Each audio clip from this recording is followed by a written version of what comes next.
Good morning. Welcome back. Today I'm on a job. It's a little bit different from the other jobs. It's a rekey job. I have 4 locks that I need to rekey. If you can see here, I've already removed 2 of the locks. One is a deadbolt lock and one is a handle lock.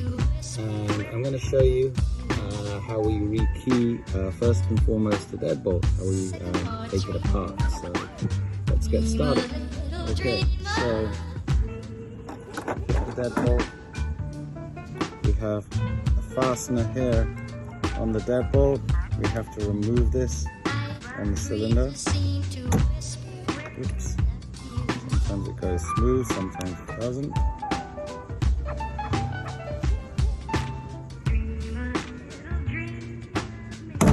Like so.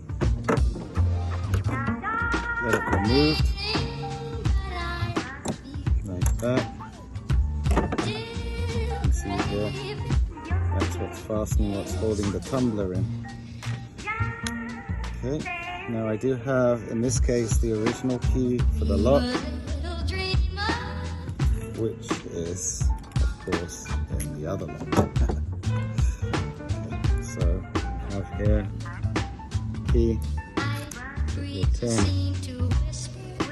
That's very important. You have to turn it away from the 12 o'clock position. Make sure, very importantly, that the key doesn't come out. Otherwise the top pins will fly off. You get this tool here, which is a follower. And essentially, all I do is take it away from the 12 o'clock position, put the follower in, like so, and I can push the tumbler out. Now you'll notice that when we do this, we have 5 pins here that fit exactly this key on the shear line. I take the key out, I have the new sets of keys already pre-made. Now I put the key in and I look at the pins.